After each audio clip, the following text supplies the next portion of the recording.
Hello doctor Naik, ഞാൻ വളരെ സന്തോഷപൂർവ്വം പറയട്ടെ, നിങ്ങളുടെ മുന്നിൽ ഇങ്ങനെ നിൽക്കാൻ സാധിച്ചത് എനിക്ക് ലഭിച്ചിരിക്കുന്ന ഒരു ബഹുമതിയാണ്.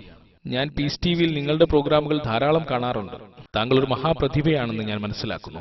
എന്റെ പേര് മഹേഷ് ഉർസേക്കർ. ഞാൻ മുംബൈ യൂണിവേഴ്സിറ്റിയിൽ തത്വശാസ്ത്രം എന്ന വിഷയത്തിൽ PG ഉള്ള ആളാണ്. എന്റേത് സാങ്കേതികമായ ഒരു ചോദ്യമാണ്. ഇസ്ലാമിൽ ആത്മാവിനെ കുറിച്ച് പറയുന്നത് എന്താണ്?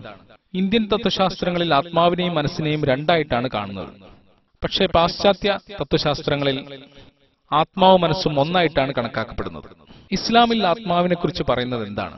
എന്റെ രണ്ടാമത്തെ ചോദ്യം, ആത്മാവും മനസ്സും തമ്മിലുള്ള ബന്ധം എന്താണ്? മരണത്തിന് ശേഷം ആത്മാവ് ശരീരത്തെ ഉപേക്ഷിക്കുന്നുണ്ടോ? അതായത് എന്റെ ചോദ്യത്തിന് രണ്ട് ഭാഗങ്ങളുണ്ട്. ഒന്ന്, ആത്മാവിനെ കുറിച്ച് ഇസ്ലാമിക വീക്ഷണം എന്താണ്? ശരീരവുമായുള്ള ആത്മാവിന്റെ ബന്ധം എങ്ങനെയാണ്? മരണത്തിന് ശേഷം ഈ ആത്മാവിന് എന്ത് സംഭവിക്കുന്നു? താങ്കൾ പറയുന്നത് ആത്മാവും മനസ്സും ഒന്നാണെന്നാണോ? ആത്മാവും മനസ്സും ഒന്നാണോ എന്നാണ് ഞാൻ ചോദിക്കുന്നത്.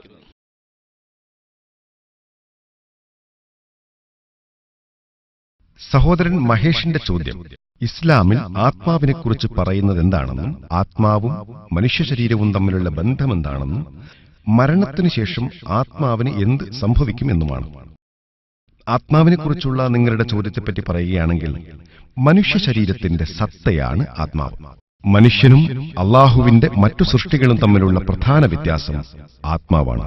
മനുഷ്യന്റെ ആത്മാവാണ് അവനെ മറ്റു സൃഷ്ടികളിൽ നിന്നും വ്യത്യസ്തനാക്കുന്നത്. മനുഷ്യൻ മരിച്ചതിനു ശേഷവും ബാക്കിയായി നിൽക്കുന്ന ശരീരത്തിന്റെ സത്ത ആത്മാവായിരിക്കും. അതിനെക്കുറിച്ച് ഞാൻ പിന്നീട് പറയാം. ശാസ്ത്രത്തെ സംബന്ധിച്ച് പറയുകയാണെങ്കിൽ, ശാസ്ത്രം ആത്മാവിനെപ്പറ്റി സംസാരിക്കുന്നില്ല. ആത്മാവിന്റെ യഥാർത്ഥ സത്ത എന്താണെന്ന് വിശദീകരിക്കാൻ മാത്രം ശാസ്ത്രം വളർന്നിട്ടില്ല. പക്ഷേ വിവിധതരം ഗവേഷണങ്ങൾ നടത്തപ്പെടുന്നുണ്ട്. ഒരു ജീവവസ്തു മരിക്കുന്നതും മനുഷ്യൻ മരിക്കുന്നതും തമ്മിലുള്ള വ്യത്യാസം ഗവേഷണത്തിന് വിധേയമാക്കുമ്പോൾ, ഉദാഹരണത്തിന് ഒരു മൃഗത്തിന്റെ മരണവും ഒരു മനുഷ്യന്റെ മരണവും തമ്മിൽ താരതമ്യം ചെയ്യുമ്പോൾ, മൃഗം മരിക്കുമ്പോൾ അതിന്റെ ഭാരത്തിന് വ്യത്യാസമൊന്നും സംഭവിക്കുന്നില്ല. പക്ഷേ മനുഷ്യൻ മരിക്കുന്നതോടുകൂടി ഭാരം കുറയുന്നതായി കാണാം. അതിനർത്ഥം മനുഷ്യന് മരണത്തോടുകൂടി നഷ്ടപ്പെടുന്ന എന്തോ ഉണ്ട്. പക്ഷേ ആത്മാവിനെക്കുറിച്ച് വിശദീകരിക്കാൻ സാധിക്കുന്ന തരത്തിൽ ശാസ്ത്രം വളർന്നിട്ടില്ല. ആത്മാവ് മനുഷ്യന്റെ യഥാർത്ഥ സത്തയാണ്. അല്ലാഹു ഖുർആനിലെ 3-ാം അധ്യായം 185-ാം സൂക്തത്തിൽ പറയുന്നു, കുല്ലു നഫ്സിൻ ദായിഖത്തുൽ മൗത്ത്, every soul shall have a taste of death. ഏതൊരു ആത്മാവും മരണം രുചിക്കുക തന്നെ ചെയ്യും. ഈ ലോകത്തെ ജീവിതം എന്നത് പരലോക ജീവിതത്തിലേക്കുള്ള പരീക്ഷണമാണ്. അല്ലാഹു ഖുർആനിലെ 67-ാം അധ്യായം സൂക്തം 2-ൽ പറയുന്നു, അല്ലസീ ഖലഖൽ മൗത വൽ ഹയാത, നിങ്ങളിൽ ആരാണ് കൂടുതൽ നന്നായി പ്രവർത്തിക്കുന്നവർ എന്ന് പരീക്ഷിക്കുവാൻ വേണ്ടി മരണവും ജീവിതവും സൃഷ്ടിച്ചവനാകുന്നു അവൻ. അതുകൊണ്ട് ഈ ലോകത്തെ ജീവിതം പരലോകത്തേക്കുള്ള പരീക്ഷണമാണ്. എല്ലാ ആത്മാവും മരണം രുചിക്കുക തന്നെ ചെയ്യും. ഒരാൾ മരിക്കുമ്പോൾ അയാളുടെ ആത്മാവ് അവിടെയില്ല.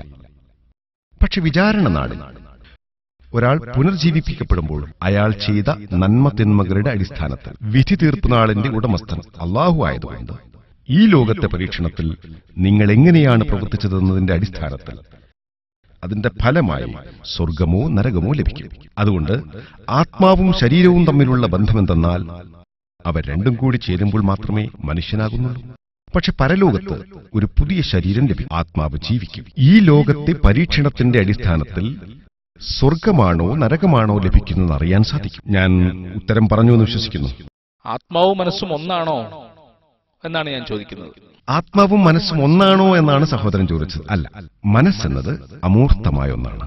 നിങ്ങളുടെ മനസ്സ് എവിടെയാണെന്ന് ഞാൻ ചോദിച്ചാൽ, മനസ്സ് തലച്ചോറിലാണോ എന്ന് നിങ്ങൾ ചോദിക്കും.